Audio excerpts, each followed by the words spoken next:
Pemirsa, sebuah video menampilkan fasilitas militer bawah tanah Iran dengan ribuan drone di dalamnya. Menurut laporan, video tersebut adalah gudang senjata milik Iran yang kembali beroperasi setelah sebelumnya diserang oleh Amerika Serikat dan Israel.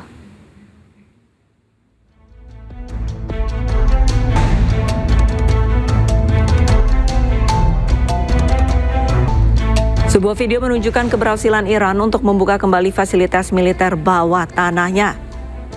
Dilaporkan bahwa Iran telah berhasil membuka kembali sekitar 55 dari 69 pintu masuk terowongan di 18 fasilitas rudal bawah tanah yang sebelumnya dihantam serangan Amerika Serikat dan Israel.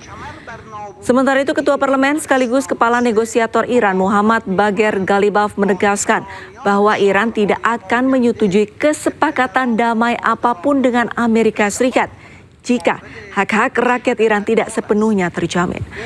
Pernyataan keras ini disampaikan di tengah negosiasi gencatan senjata untuk mengakhiri perang antara Iran dan Amerika Serikat.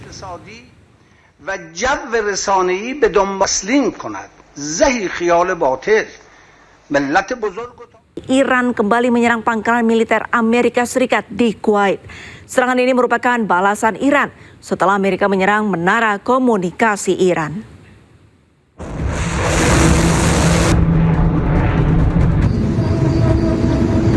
Iran lagi-lagi melepaskan serangan rudal ke pangkalan militer Amerika Serikat di Ali Al-Salam, Kuwait, Senin pagi.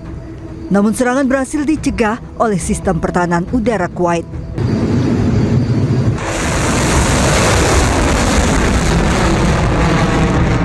Satu jam sebelumnya Amerika Serikat menyerang menara komunikasi di Sirik Pulau Hormozgan, Iran. Angkatan Udara Korps Garda Revolusi Iran kemudian balas menyerang menggunakan rudal ke pangkalan militer Amerika di Ali Al-Salam, Kuwait. Pangkalan militer ini merupakan lokasi awal serangan Amerika ke menara komunikasi Iran. Saling serang Amerika dan Iran terus berlangsung di tengah proses negosiasi damai.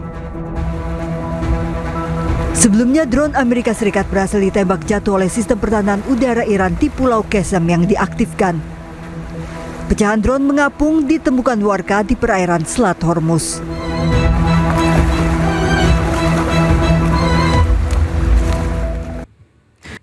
Ribuan warga Iran berkumpul memperingati 90 hari perang dengan Amerika Israel. Di momen tersebut, militer Iran juga pamerkan kapal perang barunya yang bisa membawa 2 rudal jelajah jarak jauh.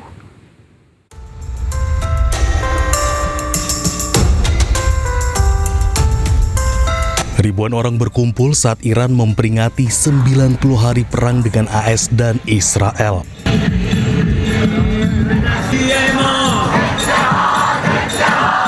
Para demonstran berkumpul di lapangan Revolusi meneriakkan slogan sambil mengibarkan bendera Iran dan Hizbullah.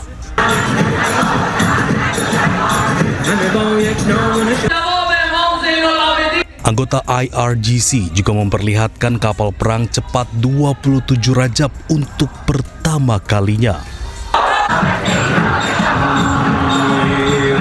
Media lokal melaporkan bahwa kapal terbaru tersebut dilengkapi untuk membawa 2 rudal jelajah jarak jauh dengan jangkauan serang sekitar 700 km dan mampu menghadapi gelombang setinggi 3 meter. اما ما امروز 90 روز رو ازش عبور کردیم. هم رژیم سیاسی ایران مقتدرتر، هم مردم ایران منسجمتر. تحلیل‌هایی که اونها رو به یک جنگ خانمانسوز کشوند. اما الان بعد از 90 روز در اون مستأصل شدن و فرو موندن. گفتم مذاکره با آمریکا اشتباهه و نباید این کار انجام بشه. ما باید انتقام خون رهبر شهیدمون رو از آمریکا بگیریم با بستن تنگه هرمز، با اخراجشون از منطقه. Amerika Serikat dan Israel melancarkan operasi militer gabungan terhadap Iran pada 28 Februari. Pemimpin tertinggi Ali Khamenei tewas dan sejak saat itu Iran menanggapi dengan serangan balasan terhadap Israel dan beberapa negara yang mendukung Amerika Serikat.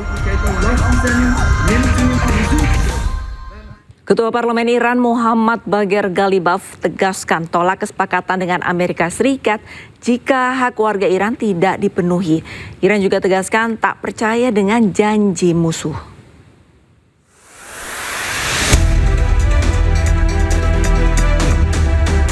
Perdamaian antara Iran dan Amerika Serikat belum juga menemui kesepakatan. Ketua Parlemen dan negosiator utama Iran, Mohammad Bagher Ghalibaf, menegaskan Teheran tidak akan menyetujui kesepakatan apapun dengan Amerika Serikat kecuali jika hak-hak rakyat Iran sepenuhnya dijamin. Dalam sesi parlemen virtual pada Minggu, Ghalibaf tegaskan tidak percaya dengan janji musuh.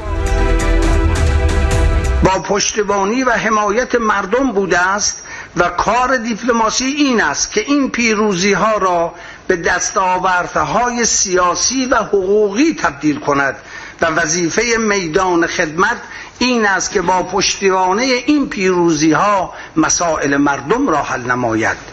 در این مسیر همانطور که بارها عرض کردم سربازان میدان مبارزه دیپلماسی هیچ اعتمادی به حرفها و وعده‌های دشمن ندارند. Sebelumnya Washington telah mengirimkan proposal perdamaian yang lebih keras kepada Iran. Presiden Amerika Serikat Donald Trump mengatakan prioritasnya dalam setiap kesepakatan meliputi upaya mencegah Iran mengembangkan senjata nuklir serta membuka kembali Selat Hormuz. Amerika Serikat ingin memperkuat beberapa poin dalam kesepakatan yang menurutnya penting secara pribadi, seperti apa yang dilakukan terhadap material nuklir Iran.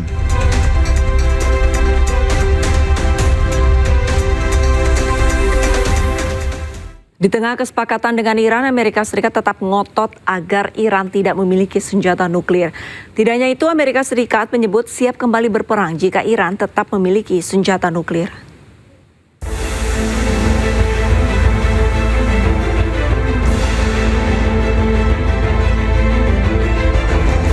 Amerika Serikat dan Iran terus bernegosiasi dalam kesepakatan damai selama gencatan senjata yang berlangsung 60 hari.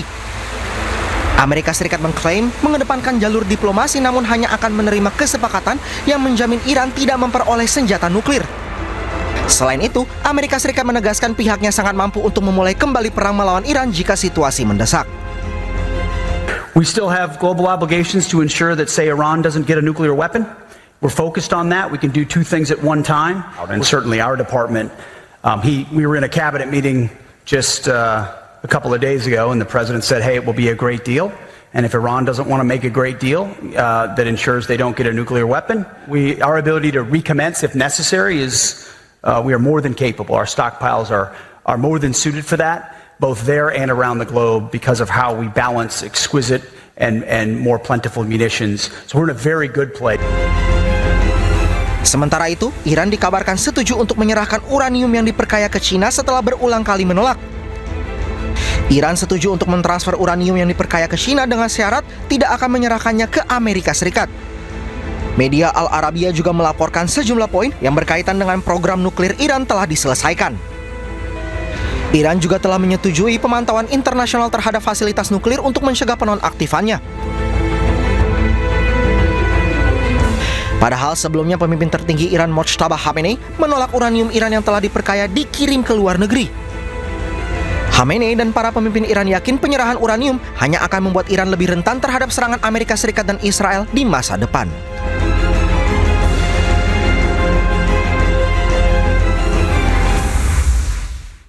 Di tengah upaya damai, muncul isu Presiden Iran Masoud Pezeshkian mundur dari jabatan. Isu ini muncul karena menduga adanya perbedaan pandangan dengan Korps Garda Revolusi Iran.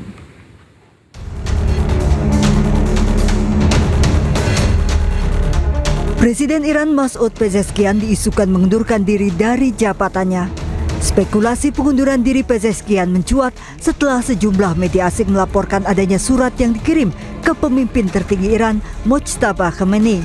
Isu perpecahan Pezeshkian dengan Garda Revolusi Iran juga menguat karena perbedaan pandangan terkait negosiasi damai. Namun akhirnya Pezeshkian muncul dan membantah isu pengunduran dirinya. Pezeshkian menyebut isu pengunduran dirinya sangat tidak berdasar dan ia akan terus bekerja untuk Iran. آماده‌ایم برای هر گونه سختی، آماده‌ایم جانمون رو، زندگیمون رو در راه این انقلاب و مردم کشورمون فدا کنیم، ولی به هر حال این چیزیه که باید همه ماها با همدیگه کمک بکنیم و این راه رو بریم. اینو باید هم خودمون رو آماده کنیم، هم مردم عزیز ما باید نسبت به این قضیه آگاه باشن و کمک بکنن. و این چیزیه که هم از صدا و سیما من انتظار دارم در حقیقت در بحث‌ها و تحلیل‌هایی که میکنن یا تحلیلی هم از وضعیت داخل داشته باشیم که ما در چه وضعیتی هستیم و مردم چگونه باید با ما همراهی کنند. Pemerintah Iran menyebut berita palsu sengaja dihembuskan untuk menciptakan kericuhan dan perpecahan yang bisa menyebabkan kekalahan pada Iran di tengah konflik yang masih memanas. Teheran menggelar pameran yang menunjukkan kerusakan akibat serangan Amerika Serikat Israel. Selain bukti kerusakan, Iran juga tampilkan gambar anak-anak korban pemboman sekolah Minab.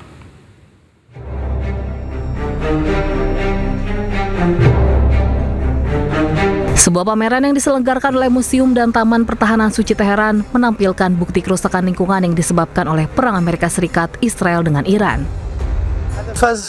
برگزاری مراسم که توسط اداره کل محیط زیست شهر تهران برگزار میشه این بود که آثار جنگ بر محیط زیست خصوصا شهر تهران و به یه نوعی بر کشور ایران رو نمایش بده. این آثار تخریبی عموما و سبب شده که در واقع تخریب‌ها و آثار بدی بر محیط زیست کشور ایران و شهر تهران بگذاره. حالا این مدلش بر مثلا انبار نفت‌های تهران بود که وقتی مورد اصابت قرار گرفت آلودگی خیلی زیادی رو به هوا، آب و خاک منتشر کرد. Pameran ini dihadiri oleh beberapa duta besar dan perwakilan negara lain. Selain deretan panel surya yang rusak akibat perang dipamerkan, gambar anak-anak dari korban pemboman sekolah Minab juga ditampilkan. Manajer Umum Lingkungan Teheran melaporkan hampir 10.000 hektar hutan dan padang rumput di Iran telah hancur dan terbakar. Kerusakan lingkungan lainnya mencakup polusi udara, air, dan tanah, ditambah dengan kerusakan lahan pertanian dan juga taman. تخریب‌ها این آسیب‌ها به محیط زیست شامل آلودگی آب شده، شامل آلودگی خاک شده، شامل آلودگی هوا شده، شامل آلودگی صوتی شده، شامل آلودگی پرتوی شده، شامل آتش سوزی جنگل‌ها و از بین رفتن فضای سبزهای شهری شده، شامل تولید بسیار زیاد نخاله به عنوان یک نوعی از پسماند شده، شامل از بین رفتن اراضی کشاورزی و محصولات کشاورزی شده. Sejak diberlakukannya gencatan senjata, Iran membatasi lalu lintas di Selat Hormuz. Sementara Amerika Serikat membuat blokade terhadap pelabuhan-pelabuhan di Iran. Lalu lintas maritim di Selat Hormuz berangsur normal. Sejumlah kapal mulai melintasi Selat Hormuz setelah Amerika Serikat mengumumkan pencabutan blokade Angkatan Laut terhadap Iran.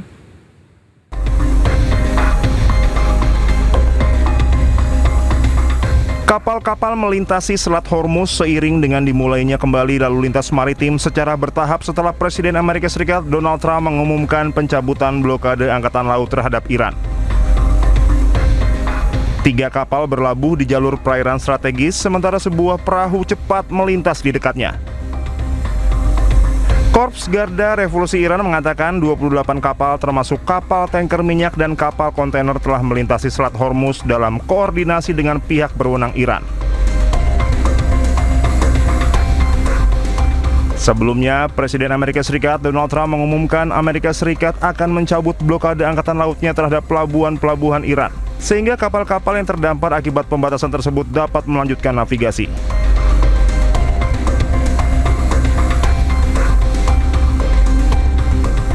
Sementara juru bicara Kementerian Luar Negeri Iran, Ismail Baghaei, mengatakan blokade tersebut ilegal sejak awal dan menekankan Iran akan menilai keputusan tersebut berdasarkan pelaksanaannya. Baghaei menyebut negosiasi dengan Amerika Serikat terus berlangsung namun belum ada kesepakatan akhir yang tercapai. Ketua Komite Militer NATO Laksamana Giuseppe Capodragone mengatakan negara-negara anggota NATO telah memindahkan pasukan dan aset militer ke sekitar kawasan selatan Hormuz. Hal ini dilakukan sebagai bagian dari langkah antisipatif jika ketegangan di Selat Hormuz meningkat. Talking with all our partner nations, and we are all headed to improve dramatically this kind of exchanges, which will be beneficial for both of us. Strait of Hormuz, Now we do have a coalition of the willing, which are allies nations with partners, with like-minded nations that are getting ready, planning in case there will be the conditions to intervene there. I was in the Persian Gulf back in 1987. It is just to keep the Gulf open and to clear that from minds. It's a big issue, a good architecture, but I mean the coalition of the willing is working on that. NATO directly doesn't have a role right now, but NATO nation, they do have it. So I'm expecting, they are also relocating forces close to the area.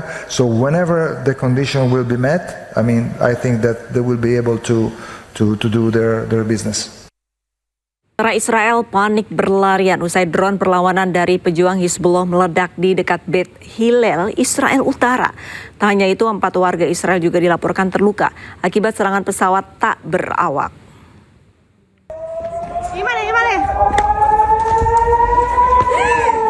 Tentara Israel panik berlarian usai drone perlawanan dari pejuang Hizbullah meledak di dekat Beit Hillel, Israel Utara. Tak hanya itu, 4 warga Israel juga dilaporkan terluka akibat serangan pesawat tak berawak yang terjadi pada hari Minggu. Tim medis mengevakuasi korban luka ke rumah sakit terdekat. Petugas kepolisian juga masih berjaga di lokasi mengamankan sebuah kendaraan yang hancur. Laporan yang diterima bahwa sebuah drone Hizbullah yang bermuatan bahan peledak menghantam lokasi tersebut. Kejadian ini terjadi bersamaan dengan perebutan kastil strategis oleh pasukan Israel dalam invasi ke Lebanon yang sedang berlangsung.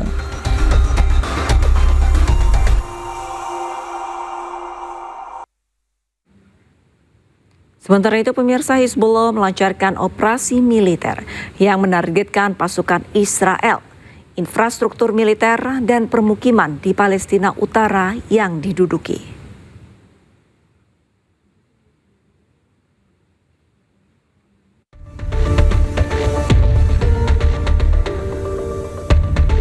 Gerakan Perlawanan Libanon, Hizbullah mengumumkan serangkaian operasi militer yang menargetkan pasukan Israel, infrastruktur militer, dan permukiman di Palestina Utara yang diduduki. Pasukan pendudukan Israel tetap tidak mampu mengkonsolidasikan kemenangan meskipun telah berbulan-bulan berperang di Lebanon Selatan. Menurut pernyataan yang dikeluarkan Hizbullah, para pejuang mereka melakukan serangan terhadap konsentrasi pasukan Israel, kendaraan militer, dan pusat komando. Hizbullah juga melancarkan serangan roket dan operasi drone yang menargetkan permukiman dan situs militer di seluruh Palestina Utara yang diduduki. Hizbullah mengatakan para pejuangnya menyergap pasukan Israel yang mencoba maju menuju pinggiran kota Dabin pada Sabtu pagi. Kemudian pada Sabtu malam, Hizbullah menargetkan konsentrasi tentara dan kendaraan militer Israel di daerah Dabin dengan tembakan artileri dan serangan roket. Serangan tersebut merusak 2 tank Merkava dan memaksa pasukan yang menjadi sasaran untuk mundur. Hizbullah juga mengumumkan serangan roket yang menargetkan infrastruktur militer di Naharia dan kota Safat yang diduduki. Gerakan tersebut juga melaporkan menargetkan markas komando militer Israel di Nakaura dan Barak Yara dengan sejumlah besar drone serang. Serangan roket tambahan diluncurkan ke arah Kiryat Shmona dan infrastruktur militer di Karmiel. Hizbullah menimbulkan kerugian besar pada pasukan pendudukan Israel termasuk unit-unit elit dari Divisi ke-36 dan Brigade Golani. Di tengah bombardir serangan Israel ke Nabatie, Lebanon, para medis menjadi garda terdepan untuk mengevakuasi warga dan mempertaruhkan keselamatan mereka sendiri.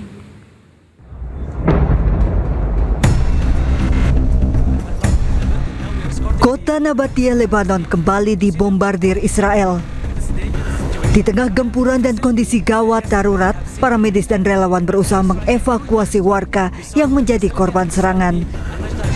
Di bawah tekanan dan ketakutan akan serangan terhadap para medis, mereka melakukan upaya penyelamatan namun juga harus menghadapi ancaman keselamatan terhadap nyawa mereka. Para medis di Lebanon berulang kali menjadi target serangan Israel saat melakukan upaya penyelamatan. Rumah sakit yang beroperasi di Nabatie hanya tersisa sedikit juga menjadi target serangan.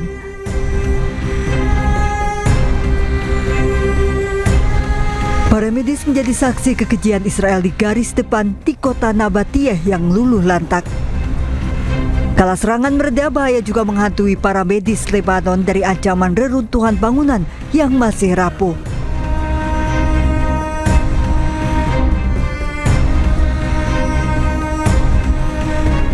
Pasca serangan Israel ke Nabatiyeh, evakuasi korban luka dan meninggal menuju ke fasilitas medis juga menghadapi ancaman serangan Israel yang kerap menargetkan mobil ambulans.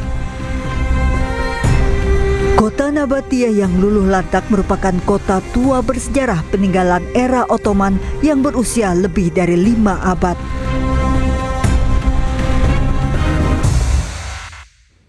Kerusakan meluas di seluruh Tyre, Lebanon Selatan, termasuk rumah sakit Hiram menyusul serangan Israel di Lebanon Selatan.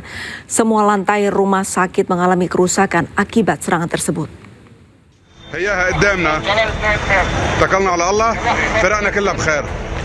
Pasukan pertahanan Israel atau IDF menggempur Lebanon Selatan pada Minggu waktu setempat menewaskan 3 orang. Serangan dilakukan pasca peringatan evakuasi kepada warga. 3 orang tewas dan sejumlah bangunan rusak dalam serangan ini. Sebelumnya IDF mengeluarkan peringatan evakuasi ke penduduk di sejumlah kota di distrik Nabatiyeh. Peringatan ini juga berisi rencana serangan yang diarahkan ke daerah tersebut. Kerusakan meluas di seluruh Tyre, termasuk rumah sakit Hiram menyusul serangan Israel di Lebanon Selatan di tengah peringatan evakuasi. Direktur Rumah Sakit Hiram mengatakan semua lantai rumah sakit mengalami kerusakan akibat serangan ini tanpa ada korban jiwa. Namun serangan tersebut melukai 13 staf rumah sakit. Tentara Israel telah memperingatkan penduduk setempat mengosongkan 2 bangunan dengan menyatakan mereka akan menargetkan bangunan-bangunan tersebut sebagai tanggapan atas pelanggaran perjanjian gencatan senjata dengan Hizbullah. Ribuan warga Lebanon meninggalkan kawasan Dahiyeh di selatan Beirut di tengah bombardir serangan Israel ke Lebanon yang makin parah.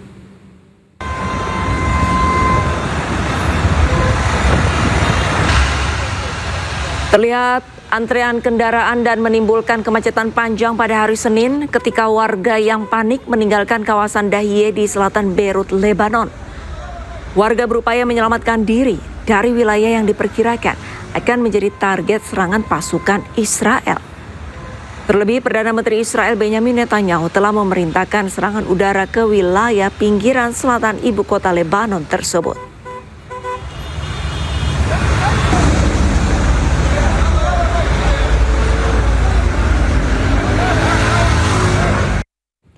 Israel pamerkan detik-detik saat mereka merebut kastil bersejarah Beaufort di Lebanon Selatan. Operasi ini dilakukan di tengah gencatan senjata dan proses mediasi di Amerika Serikat.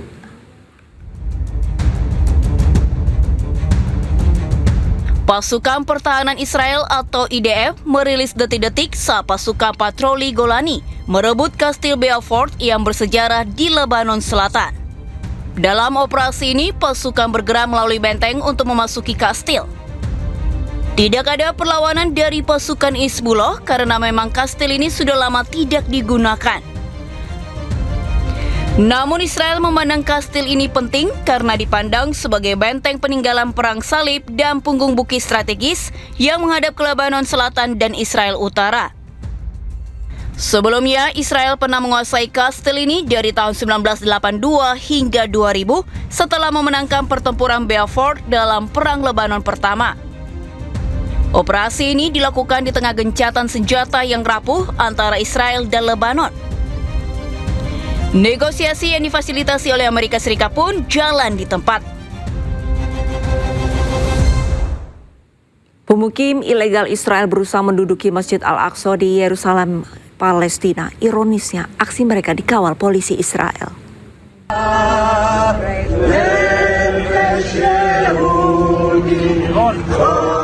Para pemukim ilegal memblokade tangga menuju Masjid Al-Aqsa sambil memegang bendera Zionis Israel dan melakukan ritual.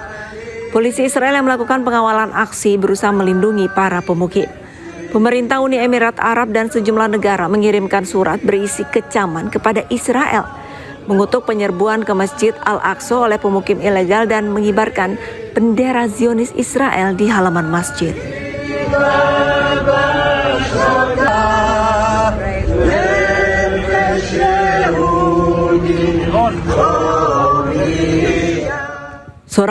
Seorang pemuda Palestina tewas ditembak oleh pasukan Israel saat mencoba memanjat tembok pembatas di kota Al-Ram Utara, Yerusalem. Pemuda Palestina ditembak di paha saat tengah menaiki tangga agar bisa masuk ke wilayah Tel Aviv dan mendapatkan pekerjaan. Militer Israel juga menyerang kamp pengungsi Al-Bureij, Gaza Tengah. Serangan darat dan juga udara yang dilancarkan militer Israel ini mengakibatkan korban jiwa serta luka-luka dan kehancuran bangunan.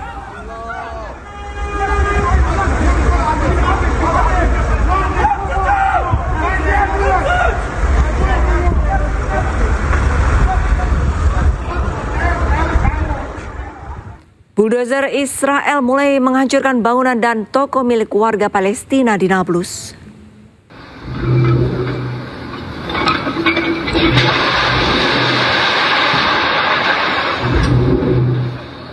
Pasukan Israel mulai melakukan operasi pembongkaran sejumlah bangunan dan toko milik warga Palestina di Nablus, wilayah Palestina yang diduduki Israel. Bulldozer dikawal ketat aparat, menghancurkan sejumlah fasilitas usaha dan bangunan komersial milik warga Palestina. Tindakan ini semakin memperburuk kondisi ekonomi masyarakat Palestina yang menghadapi tekanan akibat kebijakan pembatasan dan pembongkaran bangunan.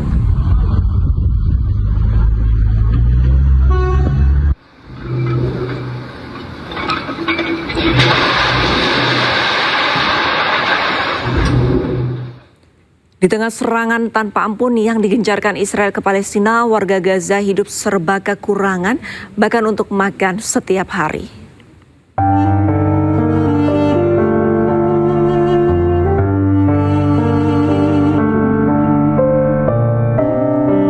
Inilah pemandangan yang terlihat di setiap harinya di Gaza, Palestina. Warga Gaza harus berebut makanan demi menyambung hidup di tengah segala keterbatasan.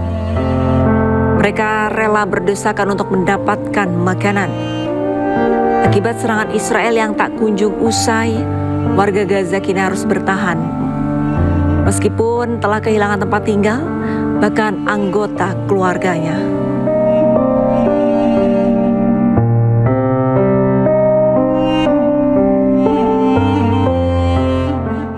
Pemirsa, seluruh korban tewas akibat ledakan bom peninggalan Perang Dunia II di Kabupaten Biak Numfor, Papua telah dimakamkan. Isak tangis pecah ketika 5 korban dimakamkan dalam satu liang lahat. Satu persatu peti jenazah korban di ledakan bom dibawa ke pemakaman umum Inggiri, distrik Biak, kota Biak Numfor. Prosesi pemakaman dihadiri kerabat, tokoh masyarakat, serta warga yang turut menyampaikan bela sungkawa. Sebelum dimakamkan, jenazah para korban sempat dievakuasi ke rumah sakit untuk proses identifikasi. Aparat masih menyelidiki dan mencari korban lainnya yang dilaporkan hilang.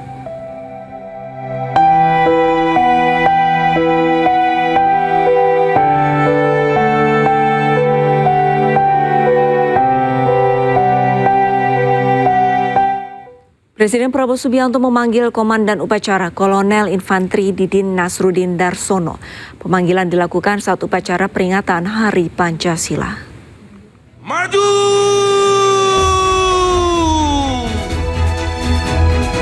Jalan! Istirahat! Hidmat!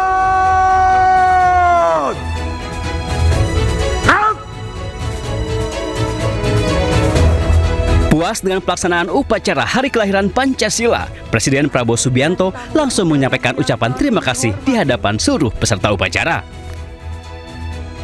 Sebelum meninggalkan mimbar, Presiden ke-8 RI ini bahkan meminta Komandan Upacara, Kolonel Infantri Didin Nasruddin Darsono untuk menghadapnya. Dengan sigap, sang Komandan Upacara menjawabnya. Presiden Republik Indonesia meninggalkan mimbar upacara.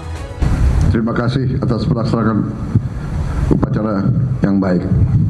Terima kasih. Komandan Upacara menghadap saya. Terima kasih. Siap.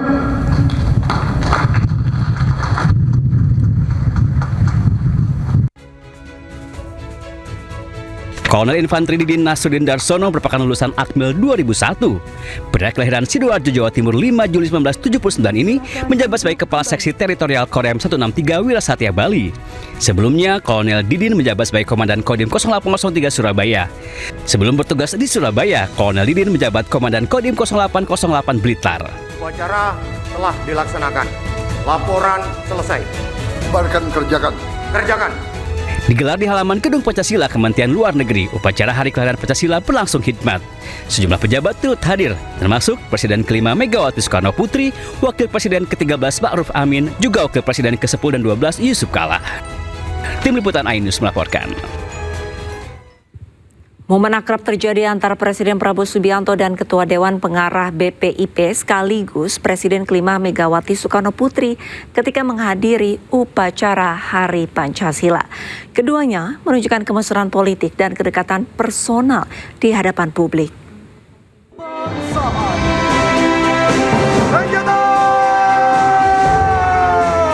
Presiden Prabowo Subianto menghadiri upacara Hari Lahir Pancasila di Gedung Pancasila Kementerian Luar Negeri Jakarta.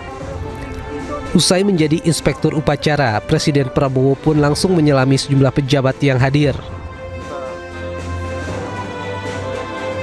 Prabowo mulainya berbincang dengan Wapres ke-10 dan 12 Yusuf Kala dan Wapres ke-13 Ma'ruf Amin. Sementara Megawati berada di antara JK dan Ma'ruf Amin. Setelah berbincang dengan JK dan Ma'ruf, Prabowo kemudian mempersilakan Megawati berjalan duluan. Namun Ketum PDIP itu menolak seraya meminta Prabowo untuk berjalan lebih dulu. Keduanya sempat tak mau mengalah hingga kemudian Mega mengulurkan tangannya ke arah Prabowo. Prabowo pun menyambut uluran tangan Mega dan keduanya pun berjalan bersama. Momen kebersamaan keduanya juga terjadi saat mereka bertemu dengan anak-anak. Dengan senyum ramah, keduanya menyapa dan menyalami anak-anak yang antusias menyambut kehadiran mereka. Tak hanya menyapa, Prabowo dan Megawati juga menyempatkan diri untuk berfoto bersama para siswa SD tersebut. Momen kebersamaan kedua tokoh bangsa ini pun jadi simbol persatuan di hari bersejarah Indonesia, hari lahirnya Pancasila. Boys Travel Umroh Hanania Group menjadi tersangka kasus dugaan penipuan dan penggelapan biaya umroh. Ratusan calon jemaah umroh menjadi korban dengan kerugian lebih dari 12 miliar rupiah. Dari tadi ngomongnya muter-muter aja. Saya juga jualin nama. Pokoknya saya mau bikin laporan pribadi hari ini. Anda jangan kemana-mana. Saya udah dongkol, Mas. Ratusan calon jemaah umroh dan haji mendatangi sentra pelayanan kepolisian terpadu Polda Metro Jaya. Mereka ramai-ramai melaporkan pemilik Hanania Travel Ahmad Syafarhan yang diduga melakukan penipuan dan penggelapan dana perjalanan umroh. Sebelum membuat laporan polisi, calon jemaah sempat mediasi dengan pihak agen. Namun pertemuan berlangsung alot dan tidak menemukan titik terang. Suasana sempat memanas di ruang SPKT Polda Metro Jaya saat jumlah korban mengepung pemilik travel yang berkantor di kawasan Setiabudi, Jakarta Selatan tersebut. Salah satu korban Ayo mengaku telah melunasi biaya umroh hampir 1 juta rupiah untuk 3 orang dengan jadwal keberangkatan pada 17 Juni nanti. Total kerugian ratusan korban diperkirakan mencapai lebih dari 12 miliar rupiah. Karena bagus, terus teman saya juga ada yang berangkat udah pernah, terus udah makanya saya tergiur. Itu ya, positifnya dia menyampaikan bahwa kondisinya memang dia akui dia salah, keuangan perusahaan lah yang memang menyebabkan ini kekacauan. Tapi memang kekacauan ini sebenarnya terjadi bahkan sudah terjadi di 2025. Usai diperiksa, pemilik travel umroh ditetapkan tersangka oleh Polda Metro Jaya. Tolong bayar. Dari Jakarta, Helmi Sajangbati, iNews melaporkan. Labbaik Allahumma labbaik, labbaik la syarika laka labbaik. Kloter pertama jemaah haji Indonesia hari ini pulang ke tanah air. Proses pemulangan akan berlangsung secara bertahap hingga 30 Juni 2026.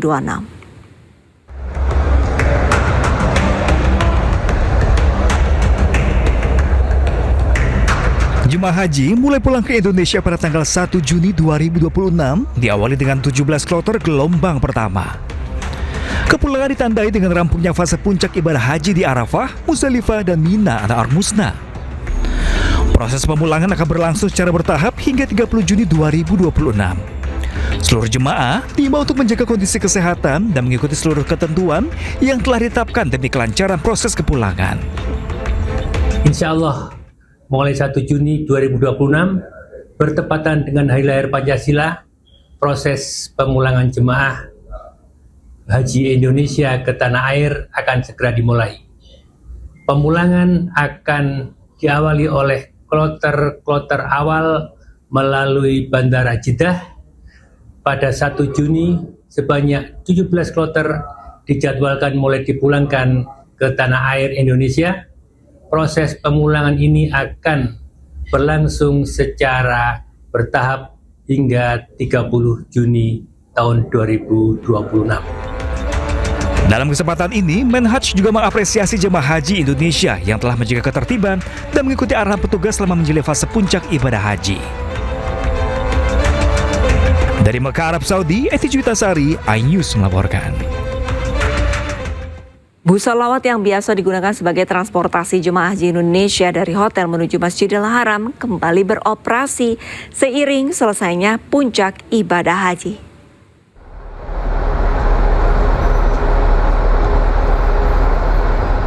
Kesibukan kembali terlihat di Terminal Ship Amir seiring beroperasinya kembali layanan bus salawat.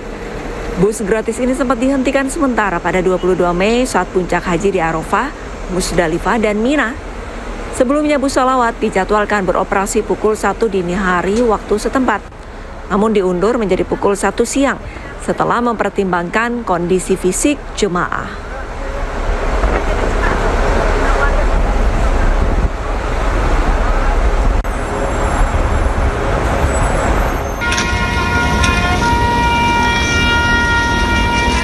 Jenazah mantan Menteri Pertahanan Ryamizat Riyakudu dimakamkan di Taman Makam Pahlawan Kalibata usai upacara penghormatan di Kementerian Pertahanan sebagai bentuk penghargaan atas pengabdian almarhum Ryamizat Riyakudu terhadap negara. Hormat senjata!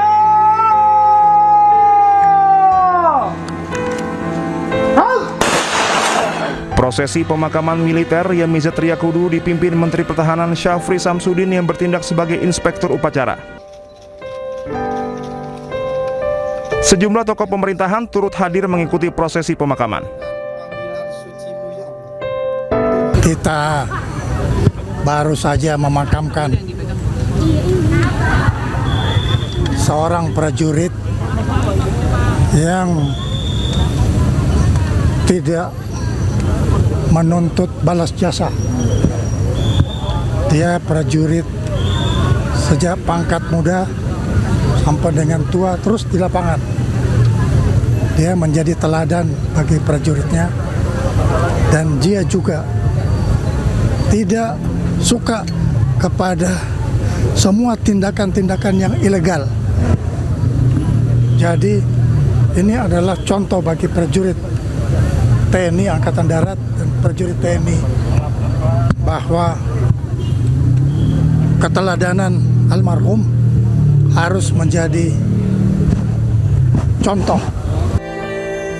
Sebelum dimakamkan, upacara persemayaman jenazah dilaksanakan di Kementerian Pertahanan. Presiden Republik Indonesia Prabowo Subianto turut hadir dalam upacara tersebut. Almarhum Ryamizat Riyakudu mengemban jabatan Menteri Pertahanan Republik Indonesia dalam kabinet periode pertama masa pemerintahan Presiden ke-7 Republik Indonesia Joko Widodo. Dari Jakarta, tim liputan iNews melaporkan. PDI Perjuangan ikut berkomentar terkait rencana turun gunung Presiden ke-7 Joko Widodo.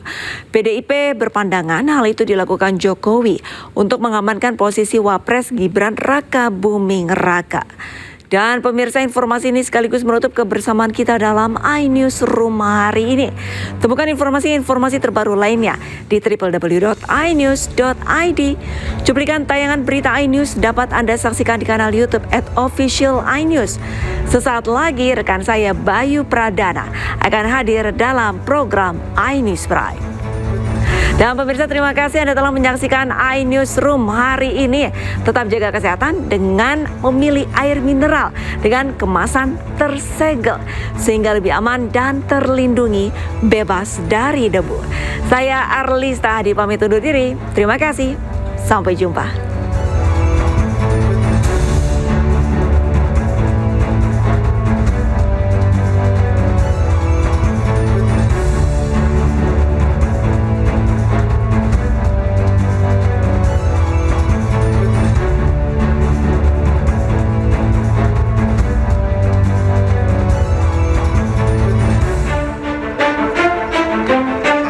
Jokowi turun gunung. Sejak niat itu sampaikannya langsung di Solo, Jawa Tengah, suhu politik di negeri ini seketika memanas. Yang paling bereaksi adalah PDI Perjuangan. Satu persatu elitnya bersuara, termasuk Ferdinand Huta Hayan. Ferdinand bahkan menyebut turun gunungnya Jokowi semata-mata hanya demi mengamankan posisi politik keluarganya. Dia harus menjaga eksistensi politiknya untuk menjaga merawat Istana Pasir, Menara Pasir yang dibangun dia yang bernama Gibran. Kalau tidak ini akan tersapu air, Mbak. Itu yang dilakukan Jokowi. Nanti mereka pasti akan bilang oh halusinasi. Tidak, ini bukan halusinasi. This is the real fact. Menanggapi pernyataan lawan politik, Ketua Umum DPP Projo Budi Ari pasang badan. Budi berdalih agenda besukan Jokowi kali ini sama sekali tidak hubungan dengan agenda politik jelang Pilpres 2029. Pak, kalau ada anggapan misalkan Pak Jokowi sekarang belusukan untuk Gibran, seperti apa? Ya semua orang politik mau beranggapan itu biasa aja. Maksud kita suruh menanggapi tanggapan orang, pikiran orang ya. Sebelumnya tanpa ada angin dan hujan, tiba-tiba saja Jokowi mengumumkan akan turun gunung. Ia berdalih ingin menyapa masyarakat di berbagai daerah. Saya sudah sehat dan saya akan